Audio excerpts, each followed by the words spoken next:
Welcome to A Double Double and Dice with your host Kim. and Jocelyn. Pour your favorite beverage Pull up a comfy chair.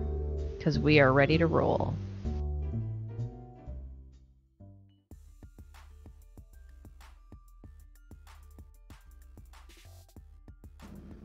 Welcome to episode 31 of A Double and Dice, and today we are continuing on our team building series, and we're going to talk about basic action cards. What are Don't be so basic, Kim. cards? I'm basic. Pretty basic. I'm basic too. So I don't even know what that means to be basic. I just know it's a thing.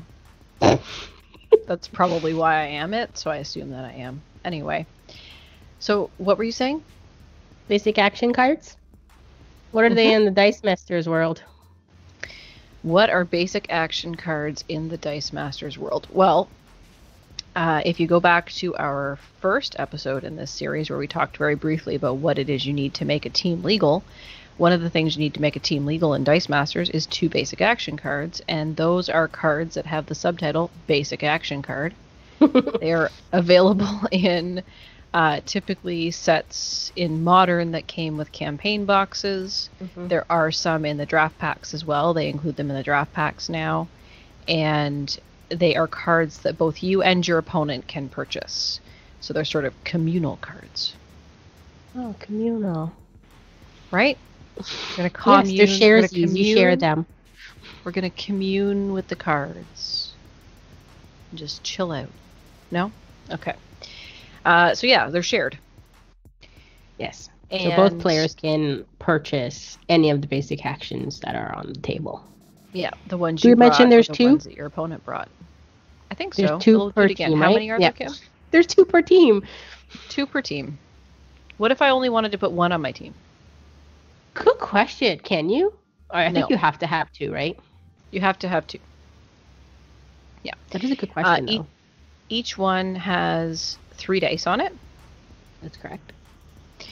And yeah, that's basically it. And it's probably the sort of the exception to there could be a duplication, right? Because you could bring a basic action and your opponent could bring a basic action and it could be the same one. So you could end up with, for example, 6 thrown brick dice. Yep. Thrown brick is a personal favorite. Amongst a lot of people. Which we talked about last episode, did we not touch on the throne break? We probably touched on it in the purposes of ramp and churn, but in case someone hasn't listened to that episode yet, should we tell people what thrown brick does? Go for it. Okay, so thrown brick is a basic action, and it's a 2 cost. And what's interesting or important about basic actions is they don't have energy types. So you can use any energy type to purchase them, including generic. Yes. And thrown brick says, deal 1 damage to target character die. If that character die is not KO'd, prep a die from your bag and add this die to your prep area instead of your used pile. Yep. So And that one came from the Harley Quinn pack, which actually was the first and only pack thus far to have 3 basic action cards in it, correct? Mm-hmm. Yeah, it was a team. It was launched as like a team pack plus. Like originally it was supposed to be more, and then I think they narrowed it down. It's supposed to be a starter box, as they call it. Yep. Then it went down to a And it team became pack. a team pack plus 3 basic actions, because Yeah. team packs typically don't have basic actions in them. Correct. So basic action cards can do a lot of things on your team. They're very much a flex spot when you're building your team, and there's a lot of different things basic actions can do for you. They can do things that we've talked about before, like they could help you with ramp or churn. They can help you manage your bag, sort of like the thrown brick that we just talked about, which has something to do with ramp and churn, although we didn't talk a ton about bag management yet. They can even be a win condition, Kim. That is correct. They can be. Like which one? One I know of on top of my head. Wait. Yeah, it is modern. Betrayal. I thought you were going to talk about orbital strike. Okay, well, I'm looking at But we'll Betrayal, talk that's about why. betrayal, Kim. Let's talk about orbital strike. let's talk about betrayal first because you brought it up. Okay, so betrayal is from the Justice campaign box, and it's a 4 cost, and it's deal 1 damage to target opponent for each character die in their field zone. So if Jocelyn, per se, had 5 characters in her field zone, I would do 5 damage, that's non-combat damage, to her life bar. And then it has a double asterisk. So on these basic action dice, there's the action face. I couldn't think of that word for a second. Then there's generic face, which is a 2, right? Yeah. But each of the action phase has a 1, a 2, or a 3 asterisk on it. No, wait, there's no 3. No, there's a 0 asterisk. 1, or 2 asterisks. Yes, bursts. Or some people call them bursts. Yeah. So this one has a double asterisk only. So if you roll it on a double asterisk or burst, if betrayal did at least 2 damage, put this die in your prep area. Yeah. So this is, or could be considered, a win condition because it does direct damage to your opponent. And it can work if you realize that, your opponent's got quite a field going there. You can hit them with betrayal, and it's going to do more than 2. You're going to do an extra 2, and it gets put in your prep area if you actually roll it on that double. So let's talk about Orbital Strike. Okay. In case nobody knew this, Orbital Strike is one of my favorite cards in the game. I guess I'd say it's in Modern. Yep. And it's a basic action card. Yeah, it's from the Battle for Ultramar set, which is the Warhammer 40k campaign box. It's also a 4 cost, just like Betrayal. And it reads, reroll all your active character dice. Deal damage to target opponent equal to the combined attack A of all rolled dice showing character phases. KO the rest of the rolled dice. Skip your attack step this turn. And again, on the double burst side, it says, instead of skipping your attack step, you may attack with only 1 character dice this turn. So there's like a typo there. It should say character die. But yeah, so that's what Orbital Strike does. And because it specifically says that you skip your attack step, there is a ruling on this card, right, Kim? Yeah, you can't roll it after obviously attacking. You can only play it in your main step. Correct. So once you're done purchasing and doing all that you need to do, then you would do your Orbital Strike. Also, there's some cards out there that allow you to roll action. Oh, well, specifically, I think basic action cards out of your, or I guess during your attack step, which Orbital Strike will not count for that. Because you can't roll it, because it actually specifically says you can't actually use it during your attack step. You can't be attacking with the character and then trying to roll this. I mean, you could roll it, it just won't have any effect. Yeah. So let's, instead of talking about another basic action off the top of our head, Kim, here, let's talk about how you pick basic actions when you're building a team. Honestly, I leave basic actions, I think majority of the time, for last. I build my team, and then I think of basic actions like an added bonus. Right. To my team. And that bonus could be anything that we discussed. So it can give more abilities to your characters. It could be ramp, anything like that. Discounts, there's discount ones as well for your characters. So I usually pick them last. So once I build my team, I take a look at my team, then I'll be like, what basic action out there can either help my win condition, or if I see, you know what, I never even put any kind of ramp on this team, maybe there's some ramp basic actions that can help me.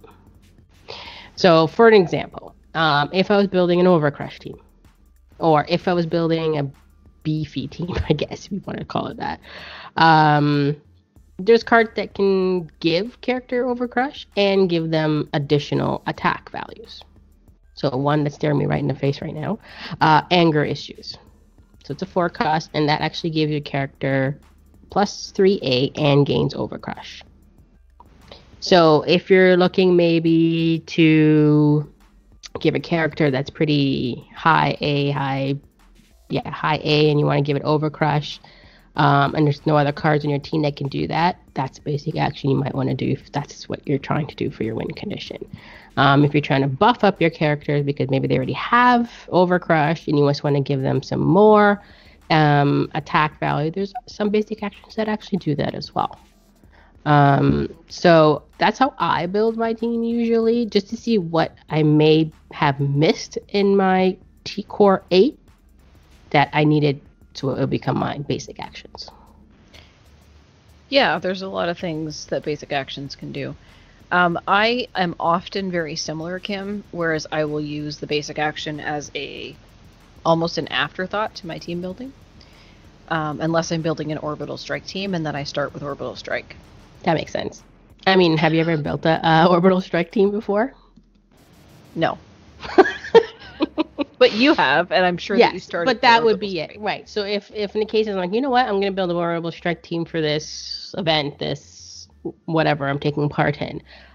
Yes, in that case, orbital strike would be the first pick, and then I would be okay. Then I'll start picking characters that are low cost, high A, because, or as we read with orbital strike, you're counting every A on every die that rolls back. Right, so you want something very high, but you also don't want to be spending a lot to purchase. Because the quicker you can go with it, you want cheap stuff out there, high A, than trying to take 5 turns trying to get your high stuff out there. Mm-hmm. But yeah, you're right. In that case, you would build that first. We'll start with that first. Yeah. So in current modern, at the time we're recording this, there are 82 basic action cards in current modern. And if I filter on the team builder at tb.dicecoalition.com, and in the text box I type in global, I get 34. Because one of the things that I sometimes look at a basic action slot to do is provide me a global ability. Sometimes when you're building your team, you might want a global, but there might not be a character that has it on it, or if there's a character that does have it on it, you might not have space for that character, and you can achieve that by getting a basic action card. So, like last episode when we talked about ramp and churn, we talked about the Professor X global that says once during your turn, pay a mask and prep up to 2 sidekick dice from your use pile, right? Right. So that global also exists on a basic action card from WWE called Walk with Elias. So if I don't have room for Professor X on my team, but I want that global, I can get it with Walk with Elias. I think you build more of your teams with basic actions and globals. Do I? Mm-hmm. Do you? I don't know. I don't know if I ever really see you buy too much basic actions, but... Yeah, I don't typically buy a lot of basic actions. It's still something that I'm working on. I feel like the thing with a basic action card that you have to be very cognizant of, because it's communal, because your opponent has the opportunity to buy it, you need to make sure that whatever basic action card you put on there is going to be more beneficial to your team than your opponent's team. Yeah. So that your opponent doesn't buy it out from under you. So if we go back to the aforementioned Thrown Brick is a very popular action card. It is a 2 cost, which makes it very attractive. It's always great to have a 2 cost on your team, especially if there's no energy type required to purchase it, because then you can spend, like we said, any energy type to purchase the basic action. But it's such good ramp and churn because you just deal 1 damage to any character die, and as long as you don't KO it from that action, you get to prep it plus a die from your bag, right? Mm-hmm. If you bring something like that, and that is something you're intending to purchase, you're almost have to purchase right away, right? When you get into your purchasing order, because if you don't, your opponent might scoop it out from under you. And if that's important to your team, that can be a problem. And sometimes if you do that, depending on how you've built your team, you might end up with a bag full of basic actions and no characters. Right? Yep. And, maybe there's only sidekicks in the field, and then you don't get the full effect of thrown brick because you're KOing the sidekick. So it's really important what you put in your basic action slot to make sure that you can use it better than your opponent. I'm going to give you a case in point. A while back, in the before times, I was playing in the 2-team takedown from the Chris and Rob game room. CRGR, that's what they call themselves now, I think. And the 2-team takedown, I think we've talked about that on the podcast before. You build 2 teams. You can't have duplications of the same card on either team, and you play a best of 3 round in 90 minutes against an opponent, and you have to win with both your teams to win the match, right? Right. So I was playing, and I can't remember specifically which team I was playing. I'd have to go back and look, Kim. But I was playing against Joe, who's from CRGR. He's a member of that group. And I was playing something that was important. I needed to be able to KO my stuff. Okay. And this was before Current Modern. So I was playing with a basic action card called Truce. And I'm going to pull that up because it's not modern anymore, so it's not on my current filter. So give me a second here. Truce. So Truce is from the Superman and Wonder Woman starter kit. And it says, KO up to 2 character dice you control. For each character die you KO this way, your opponent must KO a character die they control. So this is not a card I had used a lot. I picked it because it allowed me to KO stuff, and I needed the ability to KO stuff. And at the time, this was before the advent of the Nihilor Global, which is a global ability that says pay a mask once per turn. You may KO target character die you control. So before that global existed, I needed a way to KO my stuff. So I was like, okay, this Truce card looks good. I can KO things.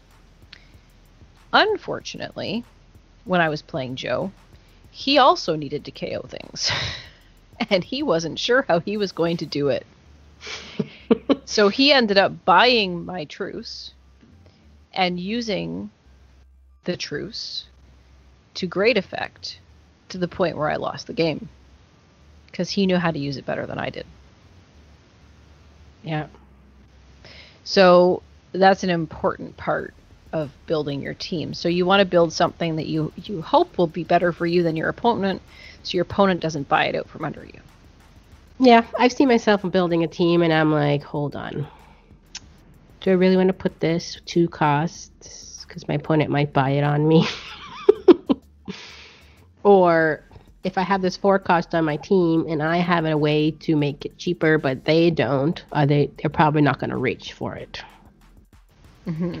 As long as it's not a global, because globals are obviously anybody can use them. But if I had like a actual card that made my basic actions cheaper, maybe my opponent won't go for it.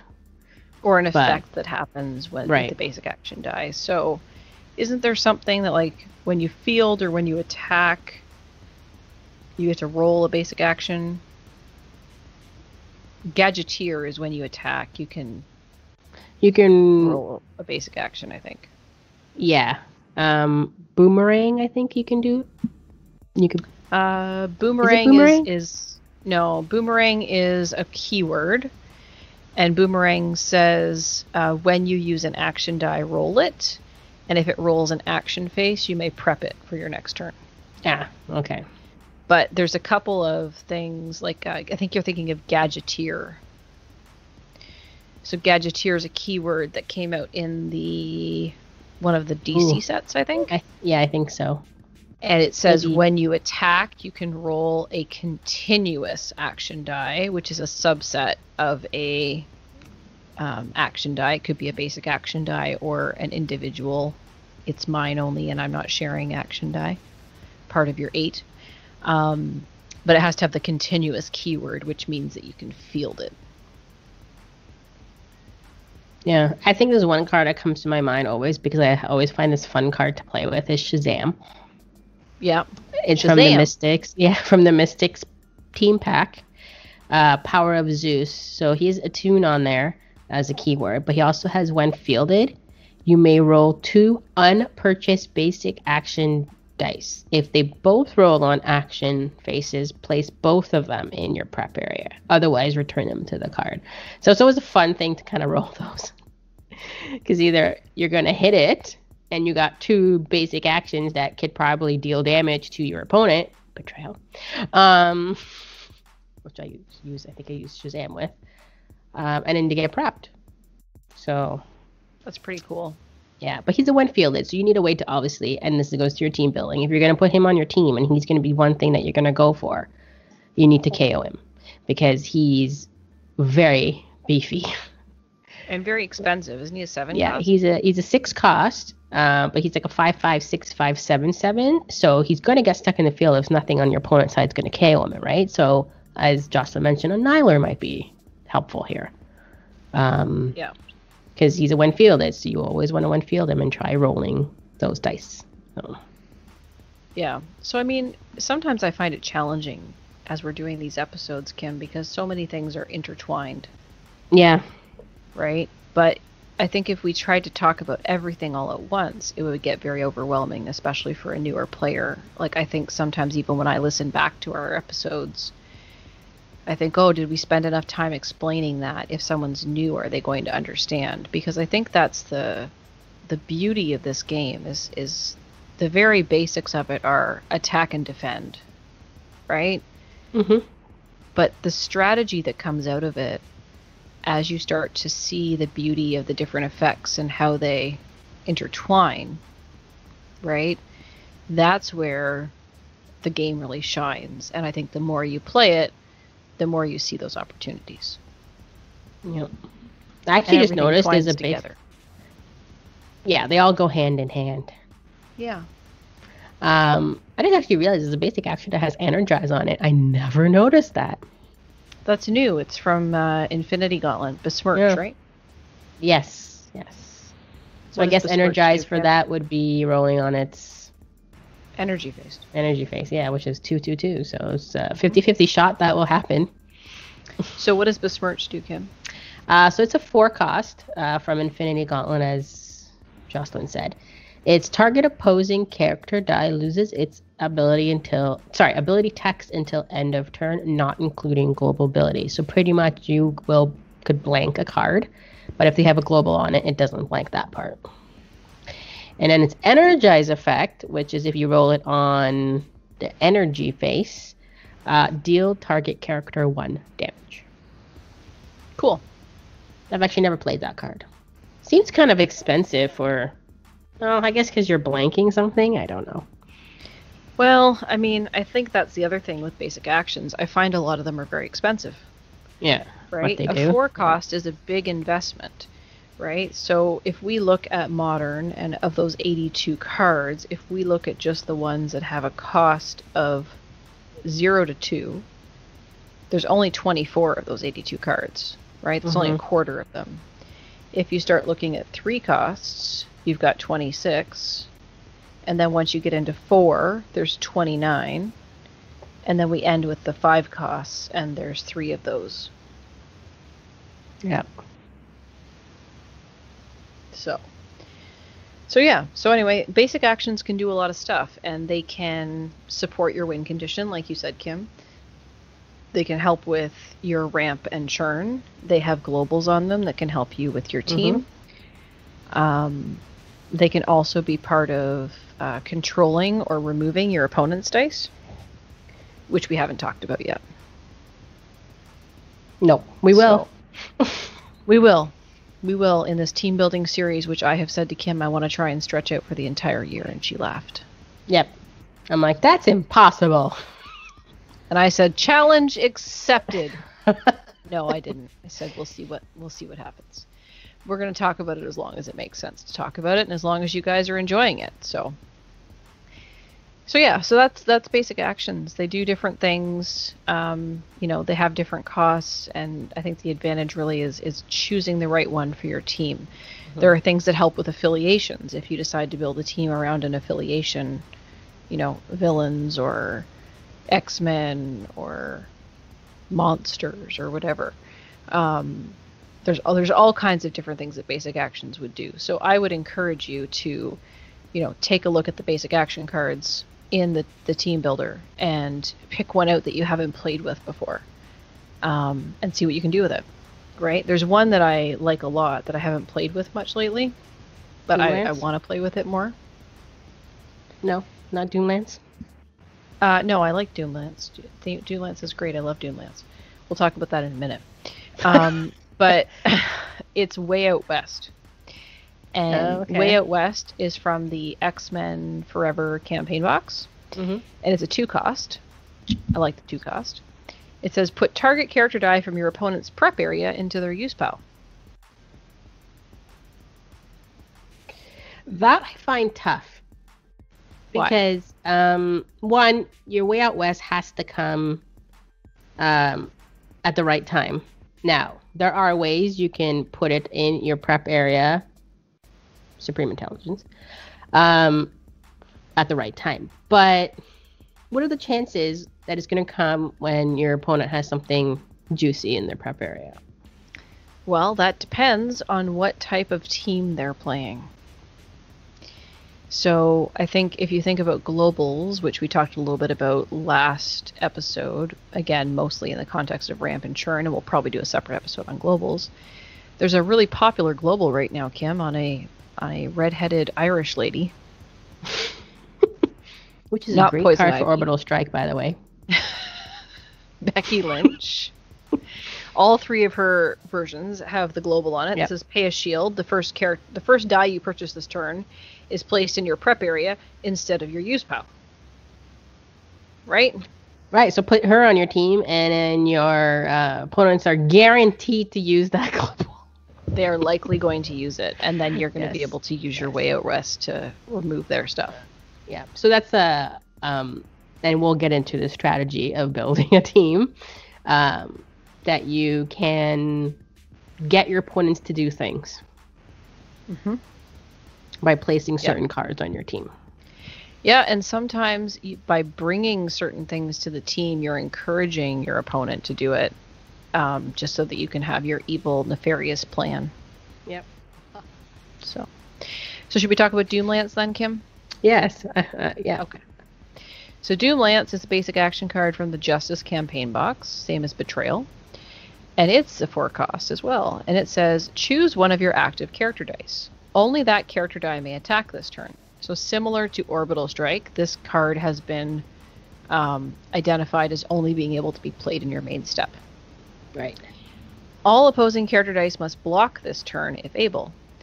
When an opposing character die is KO'd this turn, its controller loses 1 life. On a double burst phase, it says also, if an opponent has no active character dice at the end of the turn, that opponent loses 1 life. So what's great about this card is it's got life loss. Life loss is very hard to negate in this game, unlike damage. It provides some good control. It has the ability for people to lose life right off their life bar. A good way to pair it is with something like a deadly, a character die with deadly, because everything has to block it and everything will be KO'd as a result of the deadly keyword. Other people like to pair it with that Danny Moonstar. Yep. Empathic Illusion Casting, which came in the X-Men Forever campaign box, and she says when Danny Moonstar is blocked, reroll the blocking character die. If it rolls an energy phase, place it in the use pile and deal 2 damage to its controller. If it rolls a character phase, it remains blocking Danny Moonstar on its new level. So you wouldn't necessarily get the effect of Doomlance from KOing it, but you would get an additional damage potentially from Danny Moonstar, because she does 2 damage when it rolls an energy phase, and then also it goes to the use pile instead of the KO area. Yeah. Right? There's one more I want to talk about because I love it. More love than Doomlance? Seething Corruption. Ah, yes. Yes. Also a 4-cost basic action. And it says, until end of turn, when an opposing character die takes damage, KO it. So you pair that with something that does damage, and perhaps something that gets a bonus if other things are KO'd. I have a handy little team. I was building a team with this one for quite a while that I really liked a lot. It included a Grey Hunter that when it was KO'd, it did 1 damage to all opposing character dice. Then I had Orc Knob that got a buff plus 2A plus 2D whenever a character die was KO'd. And I would pair it with that, and that's how I was using it for a while. And then the new D&D set came out, and that one had a Manshoon. And the Manshoon says it's a 4-cost bolt character, Manshoon Clone Wizard, and it says, while Manshoon is active, when you use a basic action die, deal 1 damage to all opposing character dice. So all you had to do was have Manshoon active, and then play your Seething Corruption. Put your Seething Corruption into play. Then Manshoon would deal 1 damage to all opposing character dice, and because Seething Corruption was in play, all those dice would be KO'd. Mm-hmm. And then your Orc Knob would get the buff from all of those dice being KO'd, and your opponent wouldn't have anything in their field, and then you would be able to just walk across and win. Takes a little bit of step. Yeah, you were playing that team for a while. I was really working at it, and I had initially tried it with, like before Manshoon and before Grey Hunter. I was trying to use Songbird from the Justice Like Lightning team pack. Mm-hmm. But she was a 5-cost. That was the big challenge in that team. And the reason I was trying to use her was because she did 2 damage to all opposing character dice instead of 1 damage. Because you might have heard of this card. It's called Black Widow Agent. Oh, yeah. Mm-hmm. Have you heard of that one, Kim? Oh, I think I have, yeah. Yeah, how does that one work? Oh, that one? Well, she's got 2 parts to that one. Her first part of that is, and I'll read it, exactly, because, I don't want to miss any text on this card. No, Ben. 1 second. Okay, so she's actually a promo card. Okay. She's a 3-cost fist, and while Black Widow is active, reduce damage from opposing character abilities by 1. So that's her first part. So that will your Songbird, she will put that to 1, right? Any attune damage that's 1, she actually gets rid of that. Any infiltrate damage, which is 1, she will get rid of that. So things like that, she will reduce damage to 0. And her second part, which I always tend to forget about, is her your opponent can't target Black Widow with global abilities. Like a force block. Yeah. Or a force attack. Mm-hmm. Things like that you read your whole cards, okay, people? Yeah. So that card was extraordinarily prevalent when I was playing my Seething Corruption team, which is why I was trying to use Songbird, because it did 2 damage to all opposing character dice. But the 5-cost was a bit much to reach for. Mm-hmm. So instead, I ended up revamping my team and finding another way to deal with Black Widow Agent. Another way to control her, or another way to remove her, which is a whole other episode that we're going to have. There is a new modern card from one of the wrestling ones, Seth Rollins. Cheaper cost. He's a 4, but he's a crossover, so he's a bolt and a shield. And he's a cross pulse, so he deals 2 damage to all opposing superstar, which is any character dice. Now when does cross pulse trigger? Cross pulse triggers when you purchase the die, and you have to purchase the die with all of the same energy it needs. So in this case, it would have to all be bolts and shields. Yes. Yeah. Do question marks count for cross pulse? Good. Because I know if you use a question mark, you're spending it as that energy type. Right. I don't think. Oh, maybe I'm it looking does. up crossword. I'm looking up crossword. I'm looking up crossword. I'm looking up cross pulse on the I don't know if keyword page. I'll tell you if question marks is allowed in When that. you purchase them by only spending their matching types of energy, you get to use their cross pulse ability. That sounds like so we'd have to get the ruling on question marks, because I know there's something about a wild energy or a question mark is being spent as. So I think a question mark would work for cross pulse. However, there are certain types of cross pulse characters, none that are currently modern, that specifically say you cannot use a question mark to purchase this character die. Yeah, and I think it was brought up in Discord. Sorry, Kim, lost you there. Oh, I think it was recently brought up in Discord about that.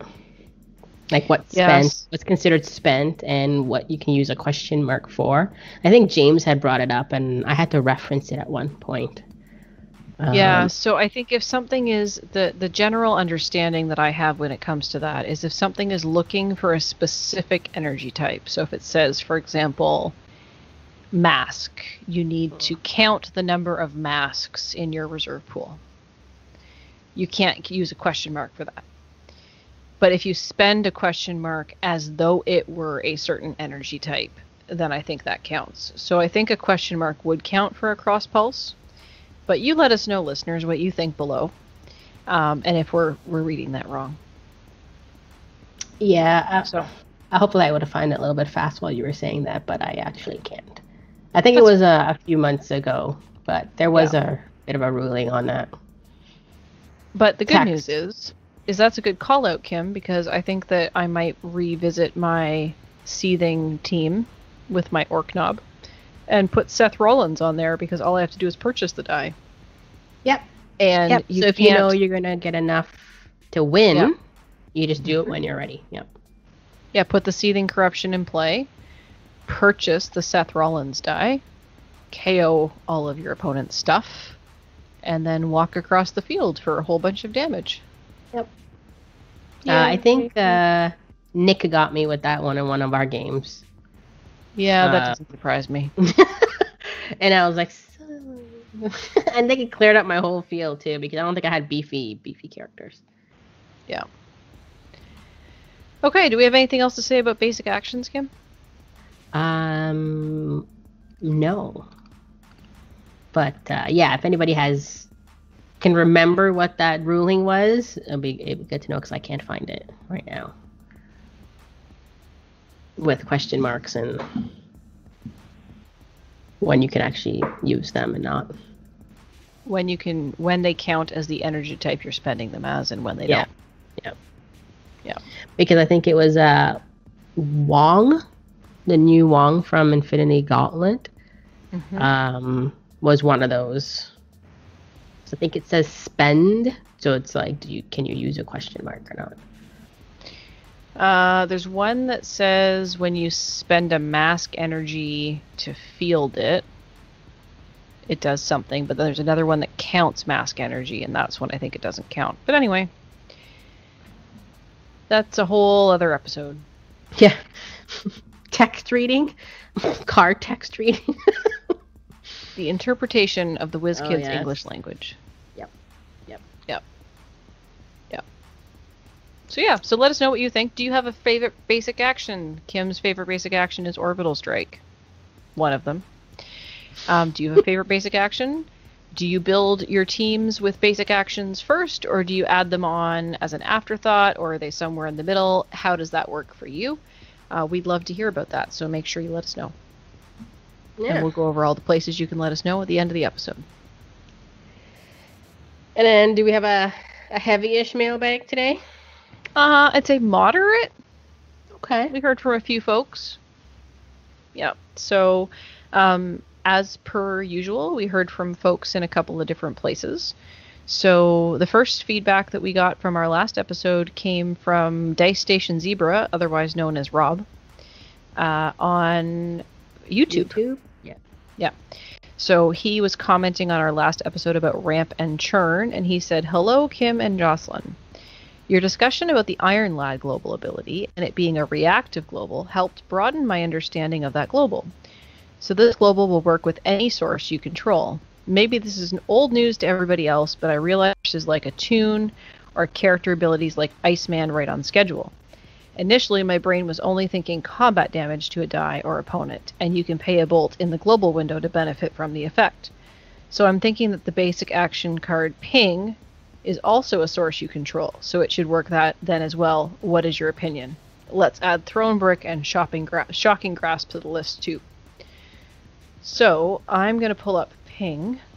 Ping is you just do 1 damage to a character die, I believe, and it has boomerang. Is it to a character die or to a player? Oh, maybe it was a player. Ping. Deal 1 damage to target opponent. On a burst or double burst phase, this die has boomerang. So yes, a source you control would be a Ping basic action. And if you used a Ping, you could then pay the bolt as a reactive global with the Iron Lad global, which we talked about in our last episode at length, but I'll just reread it just for purposes of right now. Iron Lad global says, once per turn, pay bolt when a source you control deals damage to a character die or player, if you do prep a die from your bag. So it's a great global for helping to churn your bag and helping you ramp. So yes, a source you control would be Ping. A Thrown Brick would be a source you control. A Shocking Grasp would be a source you control. And as would a tune. So a tune is a keyword that says when you use a basic action die, deal 1 damage to target character die or player. So a tune is a source you control through that character die. So you could pay the Iron Lad global to do that. And that's, it's once per turn, right? The Iron Lad global, yes. Yeah, okay. Unless you have 2 of them because your opponent brought it. So yeah, so that is the feedback from Rob there. So that was good. That thanks, Rob, for writing in and providing that thought, because it's an interesting timing window, that Iron Lad global, and I can see how it could be interpreted as you just pay it in the normal global window, but it's actually reactive. So yeah, I always forget there's other ways to do damage other than combat and non-combat. Yeah, so there's all kinds of ways to do damage, Kim. Mm-hmm. Open your eyes to the wide world of damage. Speaking of damage, sidebar. Our friends Chris and Andy, well, mostly Chris, over at the Ministry of Dice just put an episode up on their YouTube channel. Did you see that one? Recently? Yeah. No. It's Chris's favorite direct damage cards. Oh, I remember I remember seeing that video, but I did not watch it yet. Oh, you should watch it. It's really good. So maybe I'll link that in the show notes if we can remember for me to put that in the show notes. Write the note. So, okay, who else did we hear from? We heard from everyone's fave hero, Donnie, from 2 places. Donnie sent a note on Discord, and he also sent a YouTube. No, it's the same message. It's all on YouTube. Oh. Yeah. I have posted the one from YouTube. Yeah. That explains why it's there twice. Oops. So Donnie put a note on YouTube. When you imported it, it's black on the background, which is what my Discord looks like. That's why. Yes, because I have dark mode. I only have dark mode for Discord. I see that because you have one from Nick, which is coming up. Yeah. But, so everyone's fave hero Donnie said, churning, I like to use big entrance and bag management to help with that and ramp. I like globals. So he likes to churn with things like big entrance. What does big entrance say, Kim? I don't think we talked about that one. Okay, so big entrance is one that's actually going to help you with purchase costs. So big entrance is a 3 cost, and it has a keyword that's impulse. And impulse abilities happens when you actually purchase a die that has the impulse. It's like cross pulse, except you don't need to spend a certain energy type to get it. Right. So it reads, you may add this die to your bag, so when you purchase it, and dice purchase this, so when it's rolled, So that's twofold there. So when you purchase it, it can go in your bag if you like. And then when you actually roll it, it's dice purchased this turn cost 1 less than their printed cost, no matter how many big entrance dice are used to a minimum 1, and gain impulse. So which means any die that you actually purchase, you may put it in your bag. Yeah, and the may is important there because you get to choose it. You don't have to. You could also use it with other things. If you wanted to, for example, use the Becky Lynch Global to prep it, you can do that. Or if you wanted it in your use pile for some reason, you can do that too. Yep. So he says he likes using big entrance and bag management to help with churning. And for ramp, he likes globals. When he builds teams, he doesn't always go for a win condition. Sometimes he just shoots for seeing how a play or combo would work out, such as like using End of Days with a bunch of regenerate characters, or using Danny with Doomlance, which we just talked about. And from there, build around that to see if I can get the play to work and how well it worked. I love experimenting with cards I've never used before. So yeah, so that's cool. Regenerate an Orbital Strike. And then I guess the last thing we heard from Nick, Jackalope Spam, who sent a Discord message. And he said, concerning ramp and churn, rush can be really fun, but it doesn't always work and it takes time to set up like Swarm.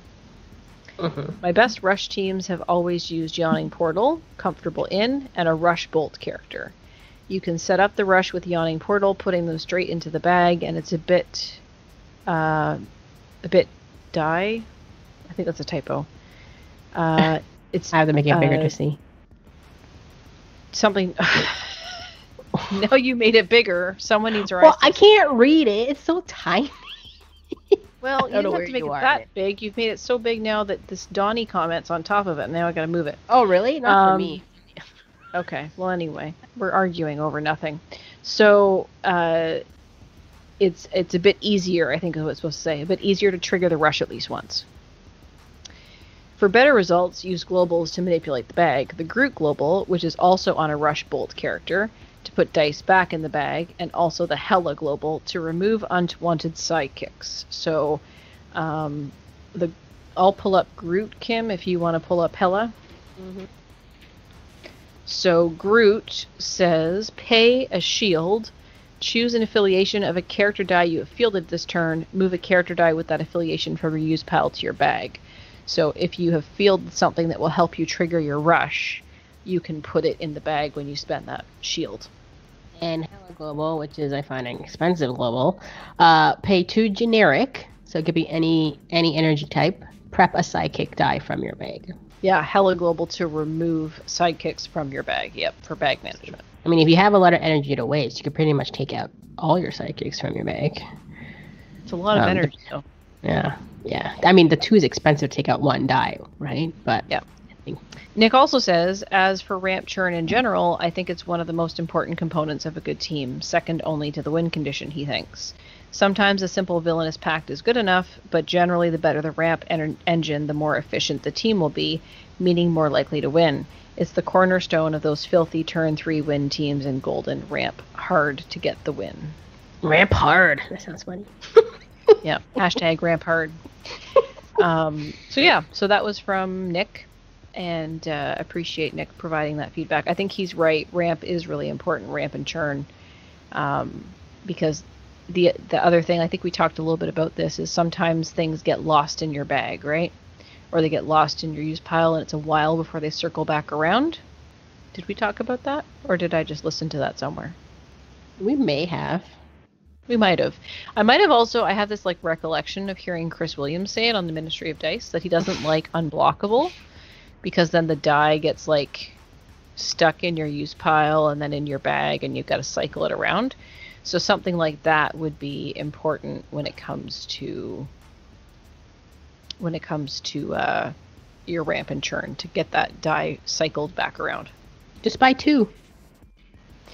Or use a cheap one that's only like a 2 cost, and you can use the Supreme Intelligence Global. It says pay 2 generic, prep a die from your use pile that costs 2 or less.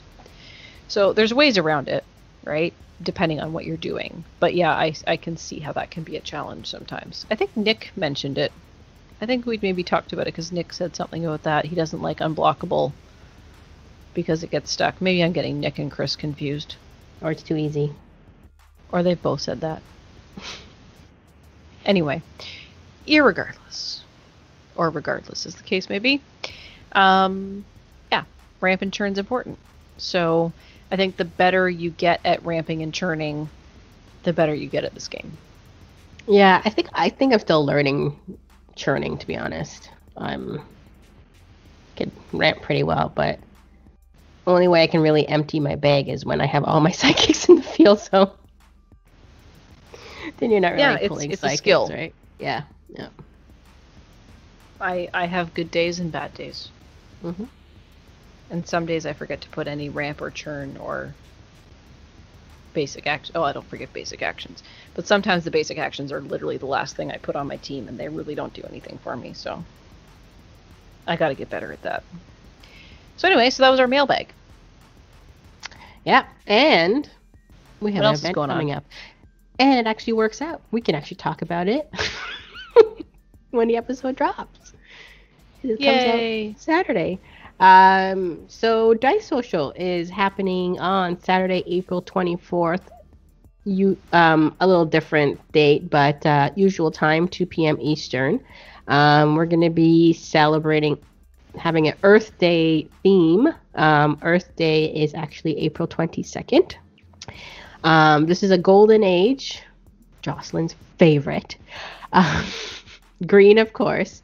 And in celebration of Earth Day, your team, and this does not include your basic action, so the basic actions be anything you like, but your core 8 must be of a natural build, meaning no humans are allowed, or humans that can turn into animals of any sorts. So everything must either be like an animal, and we've included dragons and dinosaurs and creatures, And or anything. Turtles, yes, they will fall under creatures, yes, or animal. You know, it doesn't fall under creatures. I get there. Also, anything with like trees, because there are some tree cards out there. Stones, caves, things like that. So our bands are of our human characters, so they can't, or anything that turns into an animal that are humans. And breath weapon keyword, because that can get just out of hand, especially with most of this stuff's probably going to come out of D&D anyways. And what's not included, Jocelyn? Intellect Devourer, Grell, Gazer. But she said I can have Kuatoa because it's a fish man. Yes, it's a fish. So Xanathar, Beholders. Yeah. Apparently those are not natural. No, because they're a brain or a flesh with eyeballs. So that's not considered any animal that I know, or any natural However, thing that I know. One of the things that is most important about Dice Social, Kim, is the social aspect of it, right? You come to have a good time, and maybe your collection doesn't lend itself to building this type of team. What do you do then, Kim? You can build what you like. She says it all despondent like. No, we are a very welcoming group, and we would love it if you could come. So we know that this theme is a little tricky depending on the collection you have, right, Kim? Yeah, because we especially if you're a newer golden player. Yeah. If you're a newer player and you don't have a lot of stuff. So, you know, if you can't meet the theme, don't feel like you're left out. Please just bring something, put something together, and come out and play. Right? Yep. Exactly. But if you can meet the theme, please try to. I find this is a very good team building exercise here. I think it really has your gears working. Sure. She's still sour about her Xanathar. I'm not sour about it. It's just I built a team that I thought fit the theme, and it was like, okay, this is great. This is good. I've got a team ready. I'm ready in advance even. Normally I'm building my team like the morning of the Dice Social. So I was all ready to go, and then I saw this Discord discussion that talked about how, Xanathar was not considered natural. Good thing this wasn't like the day before Dice Social, right? See, you still have a week to rebuild that team. Yeah, I know. It'll be fine. So, well, Kim, my collection's a little small lately. I don't know if yeah.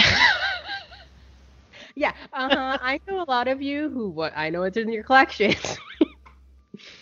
Oh, I know. I'm just teasing. You don't know how much you really don't own Yu-Gi-Oh or much of the old D&D stuff. I have a complete factory set of Yu-Gi-Oh. I don't want to offend many collections. I purchased it from Ben. One of his winning prizes from Memphis. Yeah. There are mostly dragons in that set, isn't it? I have no idea. I don't know anything about Yu-Gi-Oh. Just like I really don't know anything about D&D. And I was like, okay, well, this looks natural. It's just like a weird brain thing. Brains are natural. For Earth Day? Yeah, sure. If you didn't have a brain, then you wouldn't be able to celebrate Earth Day. Okay. When in doubt, build a Turtles team. And if you have trouble building that team, there's somebody named Jordo. He will definitely help you with that. He will just say, go full Turtles. Yeah. Turtles all the way. Turtle power. Yeah. But yes, Turtles does count because they are a turtle. They're like people, though. But they're not actually human. No, that's true. They're turtles. They're turtles. They're radioactive turtles. Yeah. So instead of me continuing to debate this with you, we're just going to go with Kim's theme here that she's put together. If you have questions about it, you can always reach out to her. And we have a channel in the online Discord called Dice Social. The Discord is called Dice Masters Online. And that is where you can come ask Kim any questions or rulings about the theme for this event. And you can also type in .register to let us know you're coming so that we have an idea of how many players we might have that day. So on that note, Kim, I have decided to rebrand. Oh, really? Mm-hmm. I've started to change my name. I'm no longer J Balmy. That's right. You did make a change on the Discord. I did. I have made the decision, and I appreciate everyone that brought forward suggestions for my nickname over the past number of episodes, but I decided just to go with Joss Stitch, which is the name of my Etsy store. So it's JOCE Stitch.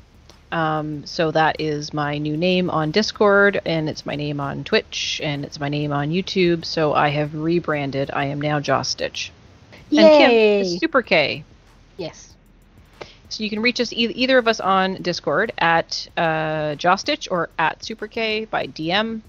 Or you can tag us in any of the Dice Masters online channels and we'll come find you.